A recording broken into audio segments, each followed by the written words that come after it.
सार्वजनिक आरोग्याच्या जगात ना काही लढाया पिढ्यानपिढ्या चालतात, तर काही अशा असतात ज्यात आपल्याला एक मोठा निर्णायक विजय मिळतो.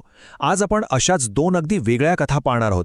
एकीकडे आहे एका जुन्या पण खतरनाक शत्रूविरुद्धचा अविरत संघर्ष आणि दुसरीकडे आहे एका आजारावर मिळवलेला एक जबरदस्त विजय. चला तर मग बघूया काय आहे ही कहाणी. तर बघा, आपल्या समोर आहे दोन आजार. एका बाजूला आहे क्षयरोग म्हणजे आपला टीबी, ज्याच्यासोबतची लढाई अजूनही सुरूच आहे. आणि दुसऱ्या बाजूला आहे ट्रॅकोमा, एक अशी लढाई जी आपण नुकतीच जिंकली आहे. आता गंमत अशी आहे की हे दोन्ही संघर्ष इतके वेगळे का आहेत आणि महत्त्वाचं म्हणजे यातून आपल्याला शिकायला काय मिळतं. चला याचाच शोध घेऊया. सुरुवात करूया क्षयरोगापासून. बघा, टीबी हा काही नवीन आजार नाही. तो कित्येक वर्षांपासून आपल्यासोबत आहे, एक मोठं जागतिक आव्हान म्हणून. पण आता चित्र बदलतंय. आता आपल्या हातात आहेत आधुनिक शस्त्र, म्हणजे नवीन टेक्नॉलॉजी आणि आयडियाज, ज्यांच्या मदतीने आपण या जुन्या शत्रूशी लढतोय. तर मग हा टीबी होतो कशामुळे? यामागे आहे एक बॅक्टेरिया, एक जीवाणू. त्याचं नाव आहे मायकोबॅक्टेरियम ट्युबरक्युलोसिस. हाच तो मुख्य गुन्हेगार आहे. आणि सगळ्यात मोठी काळजीची गोष्ट काय आहे माहितीये? तो हवेतून पसरतो. आणि याचा प्रसार इतका सोपा आहे. म्हणजे विचार करा, टीबी झालेली एखादी व्यक्ती फक्त खोकली किंवा शिंकली तरी हे बॅक्टेरिया हवेत पसरतात आणि मग श्वासावाटे ते दुसऱ्यांच्या शरीरात जातात. आणि हो, टीबी म्हटलं की आपल्याला फक्त फुफ्फुसा आठवतात, बरोबर. पण तो फक्त तिथेच थांबत नाही. तो किडनी, मेंदू, अगदी पाठीच्या कण्यापर्यंतही पोहोचू शकतो.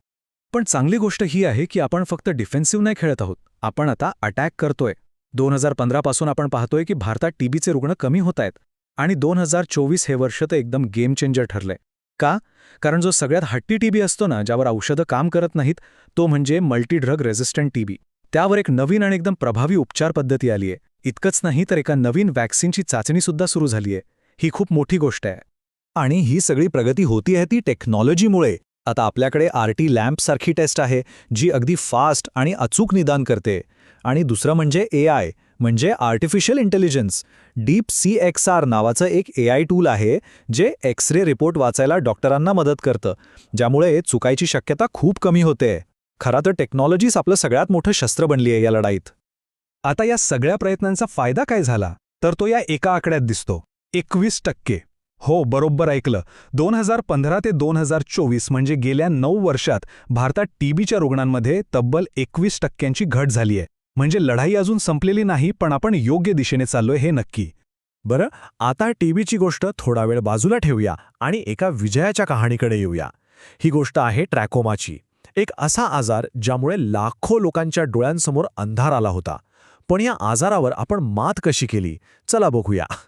तर हा ट्रॅकोमा आहे तरी काय? हा पण एका बॅक्टेरियामुळे होतो, ज्याचं नाव आहे क्लॅमिडिया ट्रॅकोमॅटिस. हा थेट डोळ्यांवर हल्ला करतो.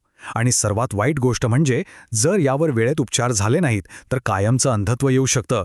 विचार करा, एका इन्फेक्शनमुळे. तर मग यावर आपण मात कशी केली? याचं उत्तर आहे WHOच्या एका जबरदस्त स्ट्रॅटेजीमध्ये. तिचं नाव आहे सेफ. S म्हणजे सर्जरी, म्हणजे ज्यांची दृष्टी धोक्यात आहे त्यांच्यावर शस्त्रक्रिया करायची. A म्हणजे अँटीबायोटिक्स, ज्यामुळे इन्फेक्शनच नाहीसं होतं. F म्हणजे फेशियल क्लीनलीनेस, लोकांना चेहरा स्वच्छ ठेवायला शिकवायचं. आणि E म्हणजे एन्व्हायरमेंटल इम्प्रूव्हमेंट, म्हणजे स्वच्छ पाणी आणि स्वच्छतेची सोय करायची. किती सोपी पण किती प्रभावी स्ट्रॅटेजी आहे बघा. आणि या सगळ्या मेहनतीचं फळ मिळालं 2024 साली.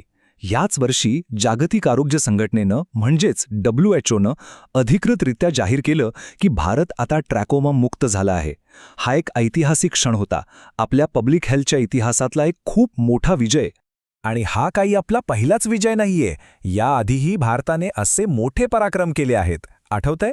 2000 साली आपण गिनीवर्म नावाच्या आजाराला हद्दपार केलं. मग 2016 यॉज नावाचा आजार संपवला. आणि आता 2024 ट्रॅकोमा.